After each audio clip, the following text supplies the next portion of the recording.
అందుకే ఈ రోజుల్లో వచ్చేటువంటి రోగాలకి ప్రతి ఒక్క డాక్టర్ ఇచ్చే సలహా ఏంటి అంటే, ఎక్కువగా మీరు ఆలోచించకండి, ఆందోళనకి లోనవ్వకండి, మీ మనసుని ప్రశాంతంగా ఉంచుకోండి, దానికోసం మీరు యోగ సాధన చెయ్యండి, రకరకాలుగా సలహా ఇస్తున్నారు. కారణం ఏంటి అంటే, ఆత్మ ఆలోచించినటువంటి ఆలోచనల యొక్క ఒత్తిడి బ్రెయిన్ పైన ఎక్కువగా ప్రభావం చూపుతుంది. దానివల్ల శారీరక రోగాలకి లోనవుతూ ఉన్నారనమాట. ఎందుకంటే ఇందులో మనం ఒక విషయం తెలుసుకోవాల్సింది ఏంటి అంటే, బుద్ధి వేరు, బ్రెయిన్ వేరు. బుద్ధి అంటే ఆత్మలో ఉండేది, బ్రెయిన్ అంటే శరీరంలో ఉండే భాగం. కాబట్టి బ్రెయిన్కు దగ్గరలో ఆత్మ భ్రూమధ్య స్థానంలో నివసిస్తుంది. అందుకోసమే దానికి గుర్తుగా భ్రుకుటి మధ్యన ఎర్ర తిలకాన్ని పెట్టుకుంటాం. అంటే మనం అందరము ఆత్మలము. స్థూలంగా తిలకం పెట్టుకుంటున్నాం, కానీ సూక్ష్మంగా దాని అర్థాన్ని మర్చిపోయాం. మనం ఆత్మలము అనే విషయాన్ని మరచి బయటికి వెళ్ళినట్లయితే చెడు దృష్టి, చెడు ఆలోచనల ప్రభావం నుండి ముక్తులుగా అవుతాము అని గుర్తు కోసము ఆత్మిక స్మృతిలో ఉండండి అని మన పూర్వీకులు సలహా ఇచ్చారు. కానీ స్థూలంగా మనం ఆచారంగా పెట్టుకుంటున్నామే, కానీ సూక్ష్మంగా తిలకం ఎందుకు పెట్టుకోవాలి అనే అర్థాన్ని మర్చిపోయాం. అంటే మనం అందరము ఆత్మలము అనే స్మృతి తిలకాన్ని పెట్టుకోవాలి. అంటే ఇంతవరకు దేహం అనుకొని ఆ రకంగా మనం ఆచారంగా పెట్టుకుంటూ వచ్చాం. కానీ మనం ఆత్మలము అనేటువంటి స్మృతి తిలకాన్ని నిరంతరము ఆ స్మృతిలో ఉన్నట్లయితే జీవితం చాలా సుఖము, శాంతి, ఆనందమయంగా మారుతుంది. మనం అందరము ఆత్మలము. ఎక్కడి నుండి వచ్చాం? ఎవరినైనా మీరు ఎక్కడి నుండి వచ్చారండి అని అడిగితే, నేను ఫలానా ప్లేస్ నుంచి వచ్చానండి, లేక ఫలానా స్థానం నుంచి వచ్చాను, రకరకాలుగా సమాధానాలు చెప్తారు. కానీ అసలు వాస్తవంగా మనం ఎక్కడి నుండి వచ్చాము అనే విషయము ఎవరికీ తెలియదు. సహజంగా అందరూ ఏం చెప్తారు అంటే, మనం ఎక్కడి నుండో వచ్చాం, ఎక్కడికో వెళ్లేది ఉంది, ఈ సృష్టి ఒక జగన్నాటక రంగం, భగవంతుడు కీలు బొమ్మల్లాగా చేసి మనల్ని ఆడిస్తున్నాడు అనుకుంటారు. కానీ వాస్తవంగా మనం ఎక్కడి నుండి వచ్చామో, ఎక్కడికి వెళ్ళాలి అనే విషయాన్ని ప్రతి ఒక్కరూ తెలుసుకోవాలి. సహజంగా అందరూ ఇది నా పర్మనెంట్ అడ్రస్ అండి అని అడ్రస్ చెప్తారు. కానీ ఈ డ్రెస్సు, అడ్రస్ ఇవేవి పర్మనెంట్ కావు. మన పర్మనెంట్ స్థానము ఇంకొకటి ఉంది. అది ఎక్కడ అంటే, ఈ సూర్య చంద్ర నక్షత్ర మండలాల కనిపించే స్థానం కంటే కూడా అతీతంగా ఒక ప్రకాశవంతమైన లోకం ఉంటుంది. ఆ ప్రకాశవంతమైన లోకం కంటే కూడా పైన బంగారపు, ఎరుపు రంగు వర్ణ ఛాయల్లో ఒక లోకం ఉంటుంది. దాన్నే పరంధామము, శాంతిధామము, నిర్వాణధామము, వానప్రస్థధామము, పరలోకము, ఛటాతత్వ, ఇలా అనేక పేర్లతో పిలుస్తూ ఉంటారు. అదియే మన ఆత్మల నివాస స్థానము, పరంధామము, శాంతిధామము. మన ఆత్మల తండ్రి పరమాత్మ కూడా ఆ ధామంలోనే నివసిస్తారు. అచ్చటి నుంచి మన ఆత్మ ఈ సృష్టి రూపీ రంగస్థలంలో పాత్ర వహిస్తూ ఉంది. ఇక్కడ అనేక జన్మ జన్మాంతరాలుగా పాత్ర వహిస్తూ శరీరం అనే వస్త్రాన్ని తీసుకొని అనేక అశాంతికి లోనైపోతూ వచ్చింది. పరమాత్మ మనకు తెలియచేస్తున్నారు, ఈ సృష్టి రూపీ నాటకం పూర్తి కావస్తుంది, పిల్లలు ఇప్పుడు తిరిగి ఇంటికి వెళ్లేది ఉంది. ఏ విధంగా యాత్ర చేయటానికి వెళ్ళినప్పుడు ధర్మశాలల్లో బస చేస్తారు. యాత్రికుడు అనుకుంటాడు, ఇది నా పర్మనెంట్ ఇల్లు కాదు, నా అసలైన ఇల్లు వేరు అని. అదేవిధంగా మనం ఆత్మలం కూడా ఈ సృష్టి అనే ధర్మశాలలో యాత్ర చేయటానికి వచ్చి మన అసలైన నివాస స్థానాన్ని మనం మర్చిపోయాం. ఈ యాత్ర స్థలాన్ని మన ఇల్లుగా భావిస్తూ ఉన్నాం. కానీ మన అసలైన ఇల్లు వేరే ఉంది అనే విషయాన్ని ప్రతి ఒక్కరూ గుర్తుపెట్టుకోవాలి. ఏ విధంగా నాటకం సమాప్తం అయ్యే ముందు స్టేజ్ పైన అందరు యాక్టర్స్ హాజరవుతారు, అదేవిధంగా ఈ సృష్టి రూపీ నాటకం కూడా పరిసమాప్తం కావస్తుంది.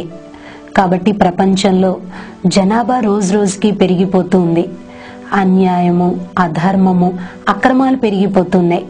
దీన్ని బట్టి మనకి తెలుస్తుంది ఏంటి అంటే ఈ సృష్టి రూపీ నాటకం త్వరలో సమాప్తం కాబోతుంది. తిరిగి మన ఇల్లైన పరంధామానికి, మన ఇంటికి వెళ్లే సమయం దగ్గరకు వస్తుంది అనే విషయాన్ని ప్రతి ఒక్కరూ గుర్తుంచుకోవాలి. మరి మన ఇంటికి వెళ్ళాలి అంటే, పరంధామానికి చేరుకోవాలి అంటే అది పవిత్రమైన ధామం. ఆ ధామానికి వెళ్ళాలి అంటే 2 మార్గాలు. ఒకటి శిక్షణ, రెండవది శిక్షలు. భగవంతుణ్ణి జ్ఞాపకం చేసినట్లయితే మన ఆత్మను శుద్ధంగా చేసుకుని పరమాత్మ తోడు మనం ఇంటికి వెళ్ళగలుగుతాం.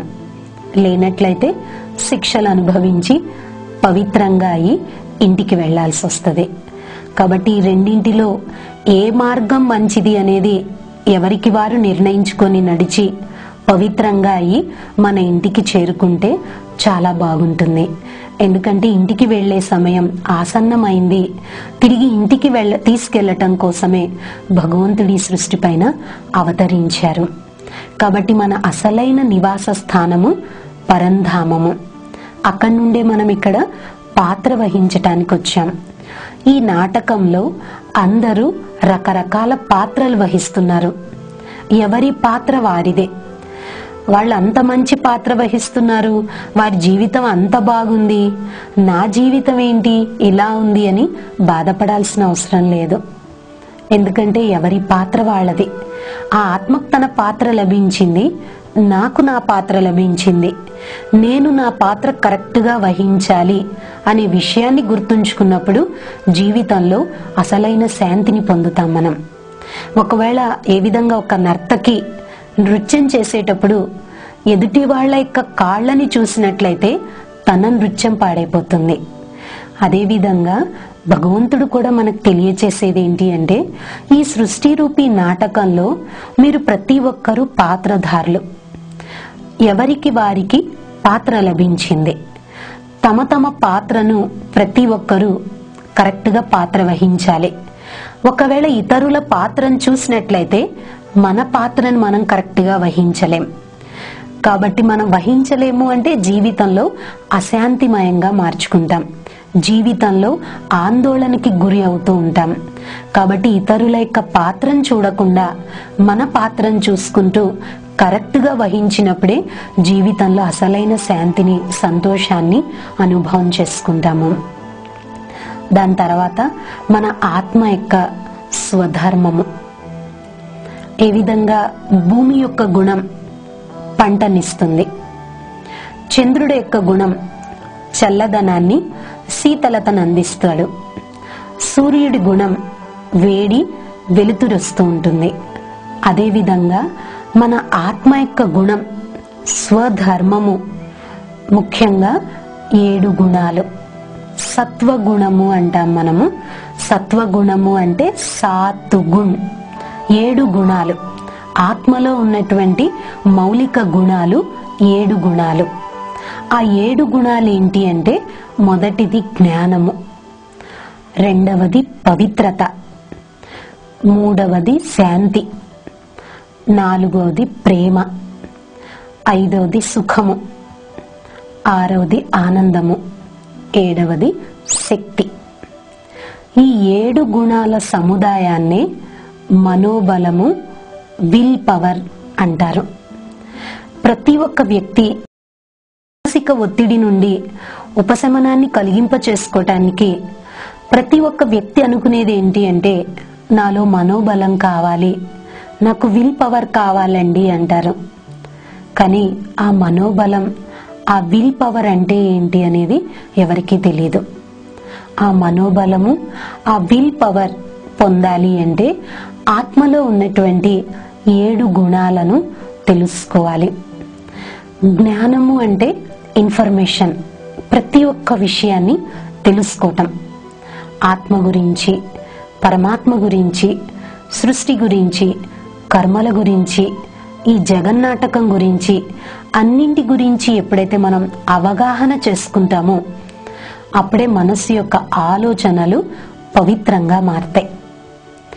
జ్ఞానం ద్వారా మనకి లభించే గుణము పవిత్రత. ఎప్పుడైతే మన యొక్క ఆలోచనలు పవిత్రంగా ఉంటాయో అప్పుడు మనకి మనస్సుకి శాంతి యొక్క అనుభవం కలుగుతుంది. చూడండి, మనసుకి అశాంతి కలగటానికి కారణము చెడు ఆలోచనలు, వ్యర్థమైన ఆలోచనలు, పనికిరాని ఆలోచనల ద్వారానే అశాంతికి లోనవుతూ ఉంటాం.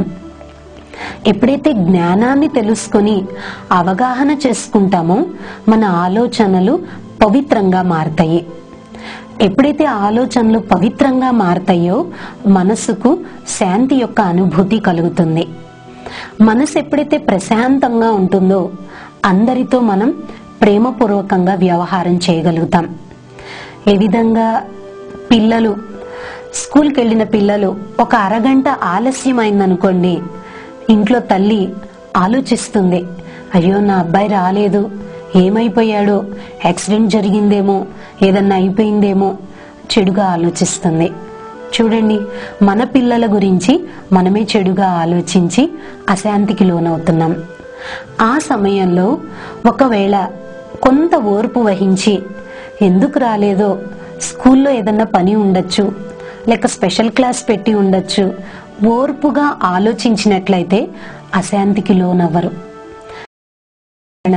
ఆ అవగాహన లేని కారణంగా చెడుగా ఆలోచించి అశాంతికి లోనవుతూ ఉంటారు. ఆ సమయంలో ఒకవేళ ఎవరైనా వచ్చి పలకరించినా ప్రేమగా కూడా మాట్లాడలేము. అంటే ఎప్పుడైతే అవగాహన ఏర్పడుతుందో ఆలోచనలు పవిత్రంగా మారతాయి. పవిత్రమైన ఆలోచనల ద్వారా శాంతిని మనం అనుభవం చేసుకుంటాం.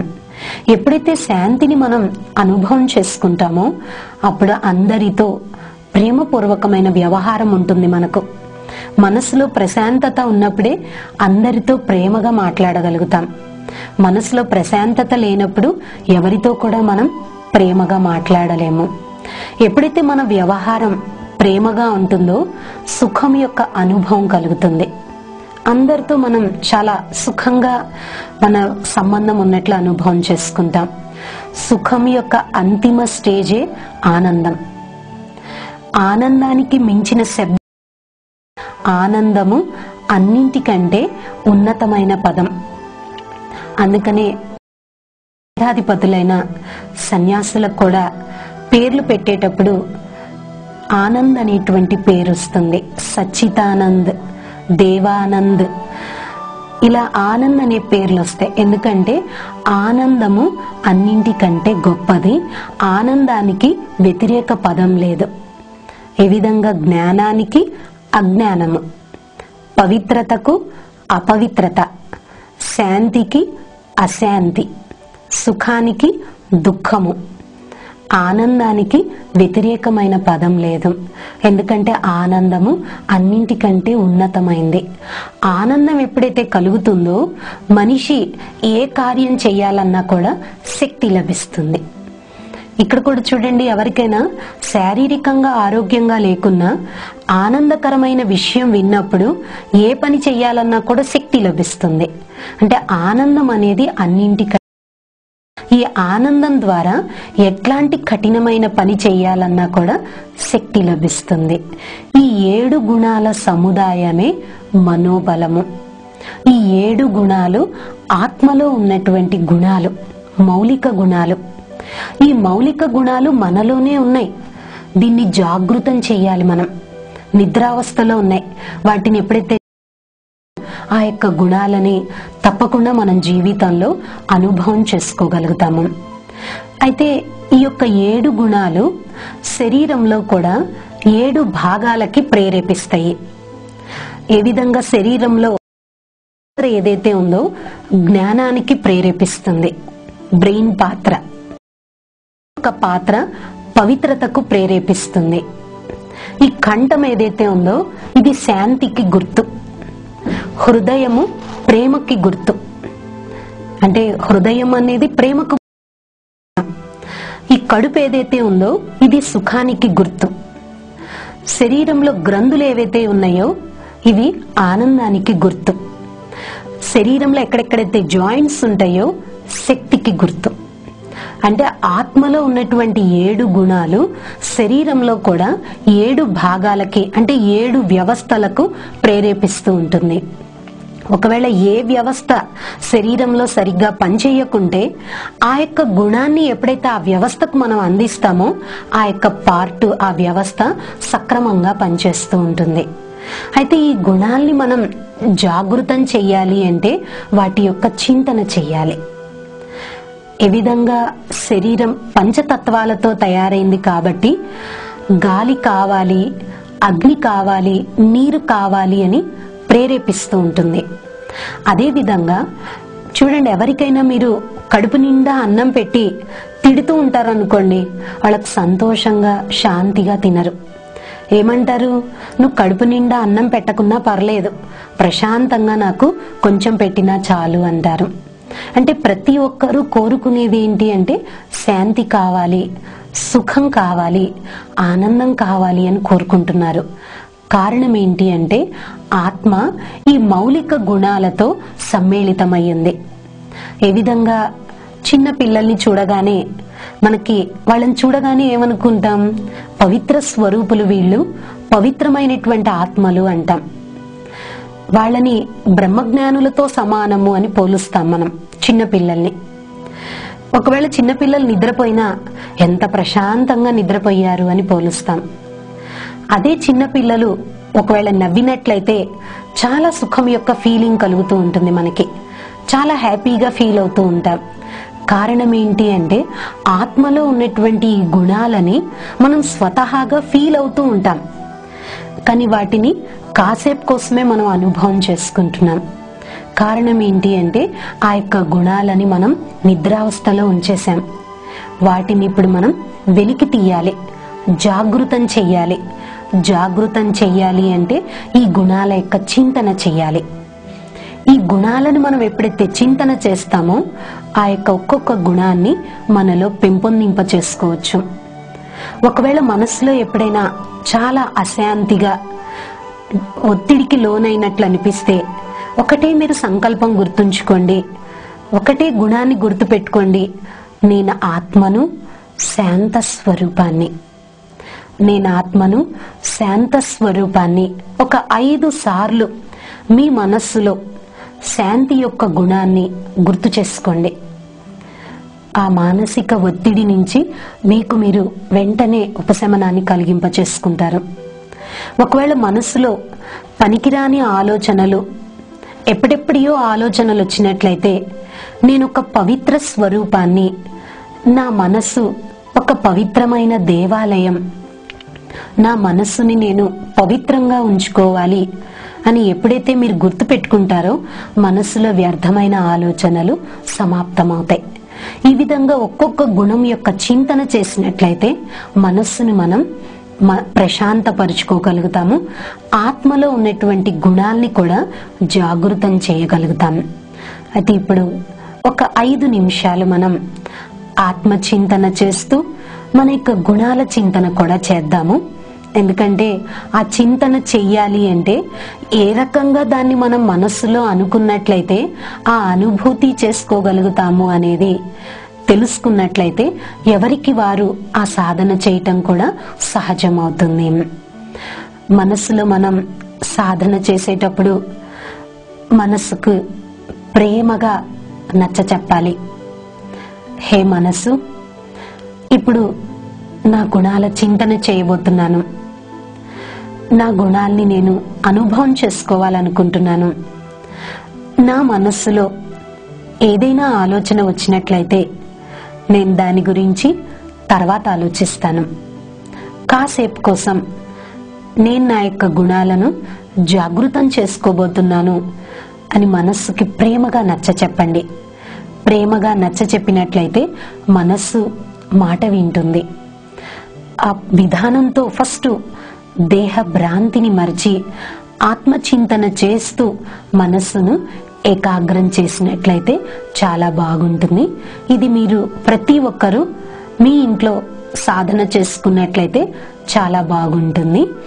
ముఖ్యంగా ఆత్మచింతన చేస్తూ గుణాల చింతన చేద్దాము. నేను ఒక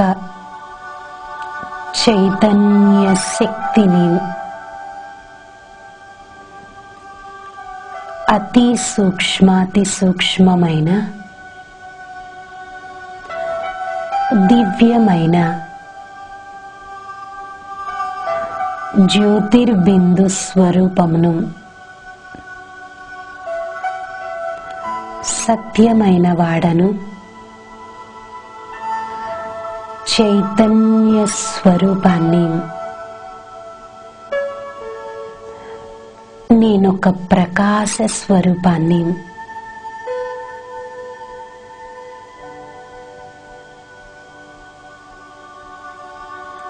ఈ బ్రుకుటి మధ్యన మెరిసే నక్షత్రాన్ని, నేను ఆత్మను శరీరం అనే వస్త్రాన్ని ధరించి సృష్టి రంగస్థలం పైన పాత్రను అభినయిస్తున్నాను.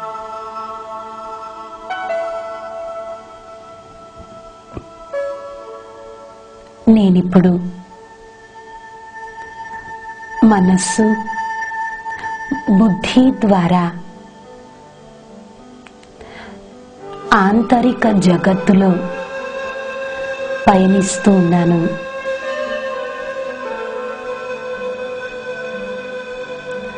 నేను నా అసలైన గుణాలను చింతన చేస్తున్నాను.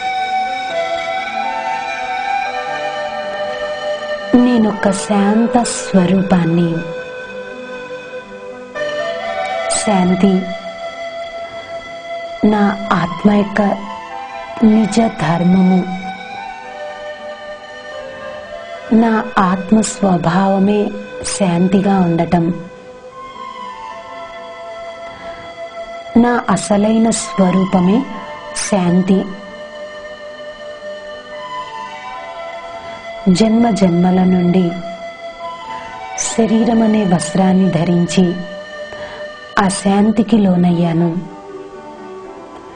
ఇప్పుడు తిరిగి నా స్వధర్మాన్ని నేను గుర్తించాను. నా మనస్సును ప్రశాంతంగా ఉంచుకుంటాను. ఎన్ని అలజడులు వచ్చినా నా స్వధర్మాన్ని నేను వదిలిపెట్టను. కోపాన్ని, ఆవేశాన్ని సమాప్తం చేసుకుంటాను. శాంతి నా స్వధర్మము.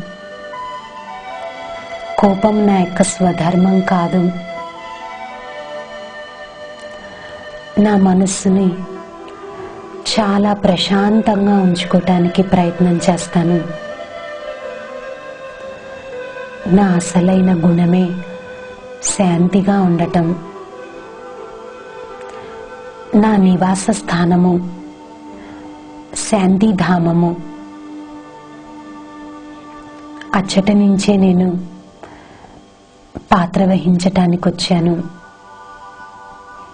ఈ రోజంతా నా మనస్సును ప్రశాంతంగా ఉంచుకుంటానని మనస్సులో వాగ్దానం చేస్తున్నాను.